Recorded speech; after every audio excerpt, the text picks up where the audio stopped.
¿Escribir o hacer política? Buena pregunta, buena pregunta. Si la contesto de todo corazón, escribir me gusta más. Pero el mundo de la política da una intensidad que no da la escritura. Un momento de tu vida en el que sentiste que todo cambió. Cuando me dijeron el 1 de junio del año 2017 que tenía cáncer y que era una enfermedad grave y que me tenía que preparar para el peor escenario, que es la muerte. Pero quiero darle un mensaje a los jóvenes, ¿no? La vida, Nicolás, es muy distinta a la que uno planea. Es verdad. La vida no es la que uno se imagina, sino la que aprende a querer.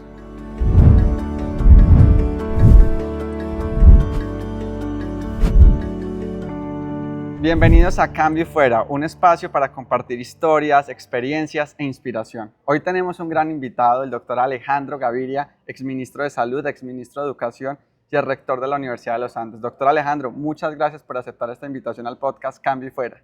Gracias, Nicolás, gracias por la invitación y gracias a todos quienes nos ven y nos oyen aquí en el podcast. ¿Cuántos episodios lleva? Es el segundo episodio. Bueno. Estamos empezando. Doctor Alejandro, quiero preguntarle quién es Alejandro Gaviria para las personas que de pronto no lo conocen. ¿Quién es Alejandro Gaviria? Yo nací en Chile por una casualidad de la vida, Nicolás. Tengo esa parte en mi biografía, pero yo soy antioqueño. Allá crecí en Medellín, ahí estudié el colegio y la universidad. Soy padre de familia, felizmente casado. Tengo 2 hijos, Mariana y Tomás. Estudié primero ingeniería civil, después me fui moviendo hacia la economía. Tengo un doctorado en economía. Mi vida profesional ha transcurrido la mayor parte del tiempo en la academia, sobre todo, pero también he sido funcionario y podría decirlo de esta manera, político. En los últimos 10 años, después de una enfermedad grave, también parte de mi biografía, yo soy sobreviviente de cáncer, Nicolás, y en los últimos 10 años, decía, también he desarrollado una carrera o una profesión o una actividad paralela como escritor. Qué bueno. Ahora me estabas contando, has transitado entre la academia y la política. ¿Cómo ha sido ese camino y qué te motivó a saltar de la academia a la política, de volver a la política, luego a la academia otra vez como rector de la Universidad de los Andes? Me parece que la academia y la política se deben conectar más, Nicolás. Yo creo que son mundos que tienen diferencias, pero también coincidencias, me parece.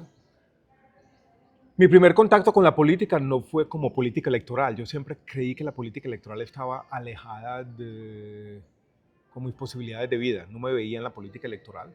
Sí, como funcionario. Cuando yo me fui a hacer el doctorado en economía, había una tradición en Colombia, Nicolás, importante, que vale la pena resaltar, y es que muchos académicos economistas habían sido ministros, habían estado en la función pública, habían estado en el Banco de la República. Colombia, si miramos en el contexto de América Latina, tiene una tecnocracia que siempre ha juntado esos dos mundos. Incluso yo recuerdo a un exministro de Hacienda de Colombia, Roberto Junguito, que en algún momento alguien le hizo una pregunta como la que tú me hiciste y él le dijo, yo soy MIT, Manzanillo y técnico. O sea, él decía, mezclaba esos dos mundos. Y cuando yo estaba de ministro de Salud, recuerdo que un expresidente de Colombia me dijo, cuando vaya a un debate en el Congreso, no se vaya a dar clase, no se vaya a llegar allá a creer que es el que más sabe. Y yo hice lo contrario. Y me parecía, Nicolás, que incluso en ese ambiente tan político la gente respetaba la academia, respetaba las ideas, respetaba el conocimiento. Después las circunstancias que me llevaron a la política electoral fueron muchas, incluida cierta preeminencia que yo tuve como rector en la época de pandemia, la insistencia de mucha gente, conversaciones que yo tuve, no con mi padre que ya había fallecido, sino con los amigos de él, conversaciones con mi esposa, y decidí tomar esa decisión.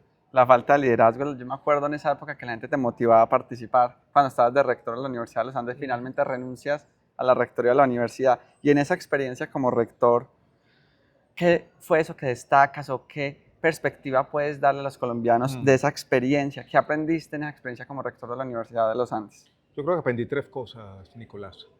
La primera, la necesidad de que las universidades, el mundo de la academia, se conecte más con la sociedad.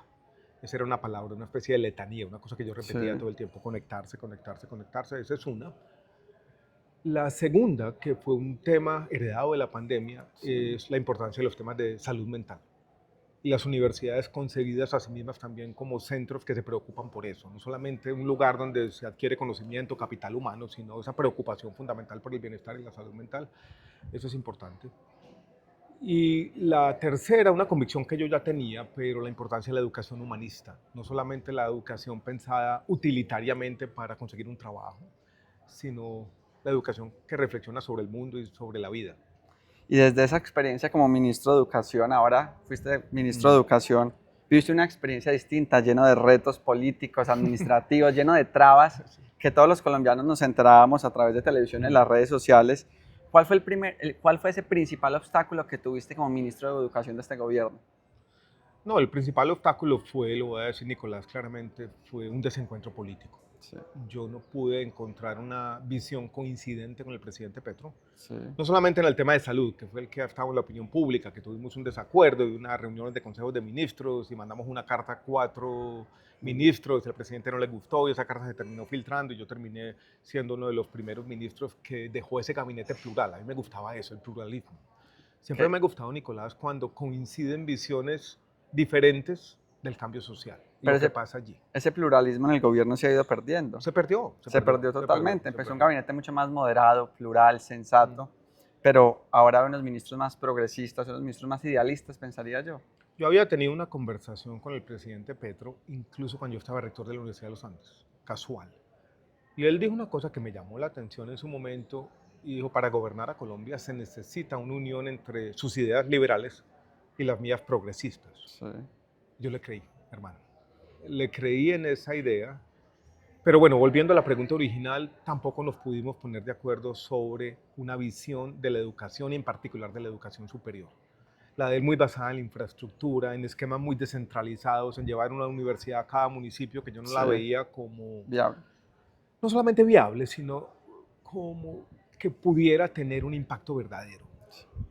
Más allá de las dificultades prácticas de llevarla a cabo, de implementarla, tenía dudas sobre el impacto de verdad. Y si tuvieras que destacar un logro durante el paso como ministro de Educación de este gobierno, ¿cuál sería ese logro que tú digas, logramos esto en el ministerio, en la cartera? Yo destacaría 3 cosas. La primera, avanzamos en reformar lo que se llama en Colombia el sistema de aseguramiento de la calidad. La dificultad que existía en obtener, por ejemplo, un registro calificado. Las universidades que querían innovar no estaban pudiendo No hacerlo. estaban pudiendo Esa es una. innovar. La segunda, el debate que se inició entonces y que no me pararon bolas, Nicolás, del FOMAC. Imagínense que yo incluí un artículo en el Plan Nacional de Desarrollo para que la FIU previsora y toda esta locura del FOMAC Sí. se reemplazara por una entidad seria pública. Y ahí lo metimos. Y por presiones sindicales y políticas, el presidente decidió sacarlo. Si ese artículo se hubiera quedado, nos hubiéramos ahorrado esta locura del sistema de salud de los maestros. Escándalo. Sí. Y la otra, empezamos a trabajar en una reforma que va a necesitar el país para el Sistema General de Participaciones, que ahora después la retomó por allá el exministro Cristo y hay un desafío hacia adelante de hacer una ley de competencias. Ahora nos contabas un poco sobre tu experiencia también como exministro de Salud y también durante 6 años fuiste ministro de Salud. Me acuerdo que enfrentaste, como nos contabas al principio, una enfermedad que lograste llevarla adelante. ¿Qué desafíos en ese momento enfrentaste como ministro de Salud y cómo lograste superarlos? Uno de los desafíos más grandes que tenía el ministerio cuando yo entré, que ha venido dilatándose en el tiempo, que es muy complejo, que es quizás un desafío de todos los sistemas de salud del mundo, Nicolás. No hay uno que no tenga ese desafío y es la sostenibilidad financiera. Cómo lidiar con el envejecimiento de la población, con el aumento de los precios de los medicamentos, con las mayores demandas sociales. Cuando yo entré había una dificultad que yo podría traducir como un riesgo de una falla sistémica. Y para eso tocó hacer la regulación de precios de medicamentos. Una serie de medidas que llamaba políticas farmacéuticas. La declaración de interés público, en este caso de un medicamento, que fue un mensaje para la industria farmacéutica que no podrían seguir abusando en Colombia. Eso fue como un conjunto de desafíos. Los otros, yo los quiero llamar como un conjunto de políticas liberales. Yo participé en 3 debates muy berracos. Eutanasia, o muerte digna, interrupción voluntaria del embarazo y suspensión de las aspersiones aéreas con glifosato. Fueron 3 de los debates más intensos. Más duros en ese momento. En ese momento, sí. Recuerdo. Y entonces tuvo como ese doble debate, el de meramente la sostenibilidad del sistema y estos debates que uno podría llamar ¿Y liberales. cómo fue Nicolás. esa experiencia con las grandes farmacéuticas y esa presión que ejercían en algunas ocasiones? Muy berraco. Muy difícil. Usted no sabe que cuando yo estaba de ministro de Salud, Joe Biden le escribió una carta al presidente Santos diciendo que si seguíamos con las políticas farmacéuticas iba a suspender la ayuda externa a Colombia. Y después Donald Trump amenazó al gobierno de Colombia de que iba a bloquear la entrada a la OCDE por esa política farmacéutica. Todo esto tuvo unas presiones internacionales muy grandes. Ahora, Nicolás, cuando estamos en estos debates de la reforma a la salud y estas cosas se olvidan, mucha gente dice, usted no hizo nada. Sí, O sea, ni siquiera se imaginan la dificultad de hacer un esa cambio. política farmacéutica que se puso en práctica en su momento. Y hablando de la reforma a la salud que llevamos en este momento, ¿qué opinión tienes acerca de ella? Y fue una de las razones por la cual saliste de la cartera, por esas diferencias respecto a la reforma que presentaba el gobierno nacional. Creo que no es una buena reforma, creo que no resuelve los problemas ni de financiamiento, ni de atención en salud, ni de corrupción que tiene el sistema actual. A veces pienso lo siguiente, Nicolás, y voy a ser un poco técnico en esto. Hay dos paradigmas de cómo funciona un sistema de salud. Uno, el que tuvo Colombia por allá en los años 70 y 80, que llama un sistema nacional de salud. Hay unos hospitales públicos, usted le gira una plata, con una plata se pagan unas nóminas y la gente vaya y la atienden. Y otro es el sistema de aseguramiento, que está basado en la seguridad social. ¿Sabe qué hace la reforma? Es como si mezclaran los dos, los pusieran en la licuadora y de ahí sale una cosa disfuncional que nadie entiende. Me preocupa la politización de los hospitales, de las También. clínicas más adelante, que se politice y burocratice. Hay casos en el departamento del Quindío, doctor Alejandro, Los donde conozco. hay más, Calarcá hubo problemas muy grandes. hay más abogados, administradores de empresas, personal administrativo que personal médico. Es preocupante a veces. La politización de las empresas sociales del Estado ha sido muy grande. Tiene que ver con la politización de muchas empresas descentralizadas del orden territorial. A veces cuando uno mira la historia de un hospital público de segundo y tercer nivel, muy parecido a las que tuvieron las electrificadoras, las loterías y demás. O sea, hay una economía política, la llamamos, a nivel territorial que lleva a esos problemas de politización y en este caso de desgreño, me preocupa. Y en particular del diseño del sistema de salud, me preocupa que esa entidad, ADRES, convertida en un pagador único, puede repetir la historia del Seguro Social de los 90 y la historia del FOMAC de los últimos Y meses. esa politización es la que ha hecho que los ciudadanos pierdan la confianza en las instituciones. Ahora estamos hablando de valores, tú has hablado de valores, de política, de ética. ¿Cómo recuperamos esa ética, la política decente? ¿Y cómo lo logramos recuperar sobre todo la confianza de los ciudadanos en sus instituciones que las tienen perdidas? Es muy difícil, es muy difícil. Yo creo, Nicolás, que esto toca caso a caso, institución por institución. Una historia que yo contaba de manera reiterada y casi obsesiva cuando era ministro, es decir, tenemos el mismo sistema y veamos ejemplos distintos. Entonces yo iba al Huila y en el Huila encontraba un hospital en Pitalito público que llevaba 10 años con una misma gerente y funcionaba perfecto. Y uno iba 50 kilómetros hacia Neiva. En Garzón ocurría todo lo contrario. ¿Por qué? O sea, la importancia de la buena gerencia pública, de la administración, es fundamental. Pasa también por la sociedad civil organizada. Usualmente cuando unos hospitales comienzan a mejorar, los ciudadanos se organizan y protegen esos logros sociales. Y pues aquí yo no sé si muchos jóvenes nos van a oír. Pasa por que tengamos buenas personas en la política, porque nos comprometamos todos. No puede ser simplemente la ciudadanía pasivamente esperando que todo se mejore. Tenemos que involucrarnos. Siento que los ciudadanos debemos pasar de la indignación a la acción. Completamente. Sabemos cuáles son los mismos políticos de siempre, las mismas prácticas, pero muchas veces seguimos votando por los mismos a nivel regional. Lo que tenemos que cambiar es las formas y las maneras de hacer una política y que se recupere esa vocación de servicio que se ha perdido. Pasemos la página y hablemos. Voy a hacer un pequeño... Por Sí. eso nos encontramos aquí, ¿no? Porque tenemos esa idea de no quedarse simplemente pasivamente. Tú me haces una pregunta al comienzo sobre la academia. Si yo me hubiera quedado en la academia, podría ser un buen crítico social, podría estar escribiendo artículos interesantes, podría aportar en ciertos debates nacionales. Pero yo creo que para transformar verdaderamente hay que pasar a la acción política. Es verdad. Y por eso vamos a hablar de los retos que enfrenta Colombia en el 2026. Estamos a nada de un año súper importante para nuestra democracia, para nuestro país. Para ti, ¿cuáles son esos desafíos puntualmente que enfrenta Colombia el próximo año? Primero, recuperar un poco la capacidad de conversar y dialogar, de buscar consensos. Yo creo, Nicolás, que las reformas duraderas necesitan necesariamente consensos sociales y las democracias actuales están perdiendo esa capacidad. Es general, es de forma, pero me parece importante. En términos ya más sustantivos, yo creo que hay un reto muy grande de seguridad. Que cuando uno dice un reto pareciera que fuera un solo problema, pero son muchos problemas a la vez que necesitan un enfoque territorial. Una cosa es los problemas de seguridad en Barranquilla y Cali. Sí. Otra cosa son en el Urabá antioqueño y la presencia del Clan del Golfo. Otra cosa es en el Cauca. Otra muy distinta es en el Arauca y en el Catatumbo. Otra en Nariño, otra en el Putumayo. Entonces hay esa colección de problemas que necesitan sí recuperar la confianza en la fuerza pública, una mayor presencia del Estado, pero también mejores historias de desarrollo, también una depuración ética de la fuerza pública. Entonces, ese es un problema. El segundo, yo diría que Colombia necesita a nivel regional tomarse en serio el tema del desarrollo otra vez. ¿Cuáles son las historias de desarrollo que vamos a construir? Lo digo como economista. Yo con el presidente Petro tiene en parte razón de que la excesiva dependencia en los hidrocarburos no es buena para la economía colombiana desde una perspectiva de mediano plazo, entonces ahí hay un gran reto. Y yo tengo, Nicolás, unas preocupaciones sectoriales. En salud lo pongo de primera, Sí, claro. en energía, en servicios públicos y en vivienda, donde hay que recuperar el tiempo perdido. Es verdad.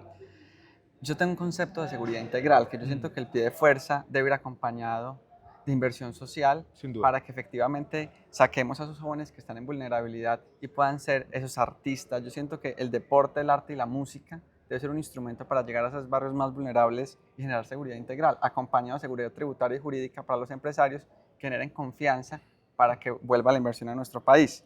En esa historia que tú cuentas está, por supuesto, la presencia del Estado, eso que llama seguridad integral, es una presencia del Estado que no puede ser solamente con seguridad, pero hay otra partecita de esa historia, lo que yo llamo desarrollo local, y también tiene que estar el sector privado. No es solamente presencia del Estado, es presencia del sector privado también, y para eso necesitan historias de desarrollo que tienen una dimensión regional y que su progresión en el tiempo no va a ser simultánea. O sea, van a ocurrir con tiempos diferentes en diferentes partes. Y el Estado Nacional tiene que empezar a acompañarlas de alguna forma. Doctor Alejandro, se ha especulado mucho sobre tu futuro político en las elecciones del año 2026. Te veremos activamente participando, te veremos participando en un próximo gobierno, te veremos como candidato el próximo año al Congreso, a la presidencia. ¿Cómo te veremos el próximo año? Lo que ya sé, lo que tengo certezas y lo que no sé, sí me verán activamente participando, voy a seguir participando, voy a seguir siendo, lo voy a decir de esta manera, una figura política relevante, lo que quiero ser. Segundo, tú me dices un próximo gobierno, no creo. Yo creo que yo ya fui ministro 2 veces, no me veo como en lo mismo. Me parece que también incluso es bueno para el país una renovación en esas posiciones de liderazgo. Participación electoral. Todavía no tengo decidida la forma, ¿no? Y hay como 2 posibilidades. La una, estar en una consulta para la presidencia, y la otra, encabezar una lista del Senado. ¿Cuándo va a tomar esa decisión? Por allá en los meses de julio a agosto. ¿Todavía falta? Todavía falta. Bueno, seguiré cogiendo impulso. Si hablamos del departamento del Quindío, ¿cuál crees tú? Hoy estamos acá en un foro, invitados por Camacol. ¿Cuáles son los retos más importantes del departamento a corto plazo? Yo creo que el departamento y la región en particular, volvamos a conectarnos con las historias de desarrollo. Este departamento está transformándose productivamente y está encontrando en el sector turismo de una manera ampliada una nueva vocación que está produciendo. Pero yo creo, Nicolás, y seguramente algo que tú has visto, oportunidades para los jóvenes es algo fundamental aquí en el departamento, ¿no? Hay retos de seguridad como en otra parte. Yo veo también un reto que ha hecho parte de nuestra conversación y es la transformación de la política. La política, pues tienes razón. Si nosotros analizamos las últimas encuestas de percepción de jóvenes de la Universidad del Rosario, por primera vez la seguridad es lo que más le preocupa a los jóvenes. Después el empleo. Son 2 problemáticas que principalmente tiene el departamento del Quindío, que hay muy buenas universidades, pero los jóvenes no consiguen ese primer empleo y no hay oportunidades laborales o con salarios no tan remunerados por la falta de empresa e industria que hay en nuestro departamento. ¿Qué piensas tú de que generemos nosotros más competitividad generando incentivos tributarios para que exista inversión y el sector privado tenga garantías para la inversión? Es una buena alternativa, pero no va a resolver completamente la falta de oportunidades para los jóvenes, y ahí tenemos que ir un poco más atrás, Nicolás, y pensar qué es lo que está pasando en las universidades. Y pensar en eso que se llama la brecha de habilidades. ¿Qué es lo que se está enseñando y qué es lo que están demandando las empresas? ¿Y cuál es el papel de las universidades en este mundo distinto? Es verdad. Donde hay una obsolescencia permanente, donde las antiguas profesiones o la vida, por ejemplo, que me tocó a mí.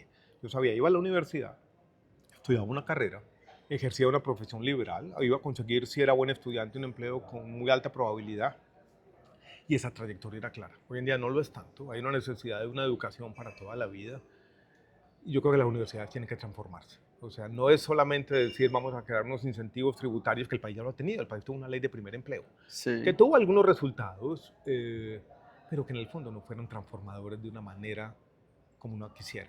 Fueron impactos pequeños si uno lo mira desde una perspectiva de verdad nacional. La universidad pública es gratuita, en el departamento está la Universidad del Sí, Quindío, que es la muy buena conozco bien. universidad, pero existen unas brechas todavía. Por ejemplo, un joven de Génova a Quindío, un bus le vale 14.000 pesos aproximadamente, un trayecto, el otro 14.000, el bus que coge el terminal de la universidad representa más o menos 34.000 pesos, que representa aproximadamente 170.000 pesos a la semana y 660.000 pesos aproximadamente al mes.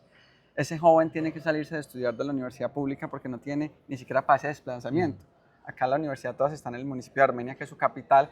Entonces, ese joven para mí no tiene las mismas oportunidades, el joven de Génova, que el joven de Armenia, que puede ir más fácil a la universidad. ¿Cómo nosotros priorizamos esas necesidades desde la educación y permitimos que ese joven cambie su perspectiva de vida, su visión y transforme la vida suya y la de su familia siendo un profesional?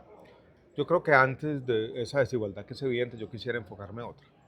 Y es que hay muchos jóvenes en los municipios que no pueden entrar siquiera. Este por lo menos logró acceder. Sí. Y ahora tienen sistemas de transporte, una necesidad económica que lo puede llevar a una deserción. Pero yo creo que hay un primer obstáculo y es las diferenciales de calidad en la educación secundaria y lo que pasa en los municipios, donde el país tiene un reto muy grande, que no es de ahora, que es complejo, de fortalecer la calidad de su educación media. Eso es uno primero. Lo otro viene en los temas de deserción. En los temas de deserción, incluso la calidad de la educación media es más importante que la ausencia de ese subsidio de transporte, que yo creo que es algo que en todo caso es remediable. Es remediable. Sí, es remediable, incluso uno puede traer la empresa privada, Sí. ayudar en ese tema. Involucrar. Sí. Y hay otro tema. Y se puede resolver desde los entes territoriales Yo también. yo sí creo. Los entes territoriales tienen recursos suficientes. Usted puede inventarse un proyecto de regalías para hacer ese subsidio. Ahora sí. Pero hay un tema más complicado, más de fondo, que tiene que ver con esta conversación, y es el tema de lo que está pasando por la cabeza de ese joven. Muchas veces lo que puede empezar a pasar en segundo, tercero, cuarto semestre es que él comienza a ver una especie de disociación o de abismo, de diferencia muy grande entre lo que está pasando en la universidad y lo que está pasando en su vida. Y eso que tú mencionabas ahora comienza a ser anticipado por ese estudiante. El 35% de los programas de educación en Colombia tienen rentabilidad cero, no tienen rendimientos al capital humano. Sí. Entonces ahí es donde está también un reto de las universidades importante. Para finalizar el tema del departamento del Quindío, ¿puedes compartirnos algún dato curioso, una historia, una experiencia que tengas en particular en este departamento? Sí, Nicolás. No sé si con el departamento. Yo tengo una colección en mi casa de la que estoy orgulloso, que fui haciendo con el tiempo, de un grabado en particular de Alexander von Humboldt, que describe una realidad geográfica y social de Colombia. Se llama el Paso del Quindío. Sí. Y era lo que ocurría por allá a inicios del siglo XIX, cuando las únicas rutas de estas montañas eran en las espaldas de unas personas que lo subían, ¿no? Y la reflexión que hizo este europeo que vino aquí sobre nuestra geografía que nos define de tantas maneras. También tengo otra historia personal. Quizás el primer viaje por carretera que yo hice con mi familia fue de Medellín a Bogotá. Y esa noche dormimos cerca de Calarcá. Y allí fuimos a un restaurante y mi mamá pidió una jaiba. Sí. Sí. Y mi papá lo veía como algo muy sofisticado. Y nos echó un carretazo muy grande sobre la importancia del café como forma de desarrollo de esa región. Y me quedó esa historia también. Qué interesante. Sí, sí. La última Se me quedó esa historia, como quien dice, miren lo que ha logrado el café. Que hasta en un municipio como Calarcá uno puede venir a un restaurante y le sirven una jaiba. Mi papá, una hora echando carretas sobre la jaiba. geografía económica. La última sección de este podcast es preguntas rápidas, preguntas frescas. La idea es que las respondas rápido. Si pudieras describir la educación en Colombia en 3 palabras, ¿qué palabras utilizarías? Más pertinencia, que se necesita. Conectarse más. Y voy a decir otra que también me parece importante, más compromiso de la sociedad. Me impresionó mucho cómo en la pandemia Las escuelas y colegios fueron los primeros en cerrar y los últimos en abrir. Es verdad. Un libro que recomiendas. Voy a recomendar un libro sobre el mundo, sobre los años 30, de un escritor austriaco sobre el que yo escribí otro librito que se llama No espero hacer ese viaje. El libro se llama El mundo de ayer, de Stefan Zweig. Es un libro sobre la locura del mundo en los años 30 y lo recomiendo, Nicolás, porque tiene muchas afinidades con esta época. Y quien lea ese libro va a salir preocupado sobre cómo la humanidad tiene momentos de locura, donde toda la estabilidad y todo lo que creíamos permanente se va perdiendo. Un momento de tu vida en el que sentiste que todo cambió. Cuando me dijeron el 1 de junio del año 2017 que tenía cáncer y que era una enfermedad grave y que me tenía que preparar para el peor escenario, que es la muerte. Es verdad. ¿Libro físico o digital? Físico, aunque tengo también libro digital. 90% físico, 10% digital. ¿Escribir o hacer política? Buena pregunta, buena pregunta. Si la contesto de todo corazón, escribir me gusta más. Pero el mundo de la política da una intensidad que no da la escritura. Un mensaje para los jóvenes que hoy ven con incertidumbre el futuro de nuestro país. Yo siempre he creído, Nicolás, en un sesgo por la esperanza, pero quiero darle un mensaje a los jóvenes, ¿no? La vida, Nicolás, es muy distinta a la que uno planea. Es verdad. La vida no es la que uno se imagina, sino la que aprende a querer. Y que en medio de la incertidumbre, en medio de las dudas, estoy seguro que todos van a encontrar algo que van a aprender a querer. Mantener ese optimismo es fundamental. Un lugar en Colombia que siempre recomiendas visitar, que digas un lugar imperdible en Colombia. Un lugar imperdible en Colombia, pero quiero dar uno que nos... ¿Sabe cuál me gusta mucho? San Agustín. Me parece un lugar imperdible. ¿Y por qué? Siempre me conecto espiritualmente allí. Yo escribí un último libro de historias, de cuentos, y allí cuento una historia del primer viaje que yo hice a San Agustín. Se llama Las Estatuas del Sur. Fue una buena experiencia. Excelente. Y acá, que quedan para toda un lugar la vida. Del departamento del Quindío que conozcas y que recomiendas. La última vez vinimos con la familia, estuvimos en Salento y es un lugar espectacular. Bueno, doctor Alejandro, ya finalizando esta dinámica de preguntas, ¿con qué persona te tomarías un café, esté viva, no esté viva? ¿Con qué persona quisieras haber conversado en algún momento y por qué? ¿Con qué persona distinta me tomaría un café? Empezamos esta conversación off the record, hablando de algo que compartimos, y cierta visión liberal del mundo. Sí. Y cierta visión que tiene quizás un punto fundamental, Nicolás, y es la tolerancia. Con el filósofo de la tolerancia, con Voltaire, me tomaría un café. Con Voltaire. En ese libro, El desdén de los dioses, el último cuento, casualmente, por eso lo digo, es una conversación con Voltaire. Como si yo hubiera sido capaz de revivirlo y de hablar con él. Cosa que hoy en día se puede hacer o que se está haciendo. Hay una chatbots. No sé si me equivoco, hay una frase de Voltaire que me gusta mucho que dice: no comparto lo que tú dices, pero defenderé con mi vida tu derecho a expresarlo. Sí. Dice que es apócrifa, puede ser o no puede serlo, pero refleja claramente su tolerancia. La importancia del respeto por la diferencia. Podemos terminar esta entrevista así, con una invitación a la tolerancia. A la tolerancia. Doctor Alejandro, empieza todo. Un mensaje final a los quindianos y a los colombianos. Mensaje que a pesar de las dificultades, que a pesar de este país polarizado, no podemos perder la esperanza en un futuro mejor. El sesgo por la esperanza, que yo creo que tiene que ser una actitud ante la vida. Muchas gracias, doctor Alejandro, por acompañarnos en este podcast Cambio y Fuera. Y bueno, para todas las personas que nos ven en nuestras redes sociales, este jueves y todos los jueves a las 7 de la noche estaremos en Cambio y Fuera Podcast. Invitados todos a Cambio y Fuera. Mucha suerte, Nicolás. Muchas gracias, doctor Alejandro. Gracias, hermano.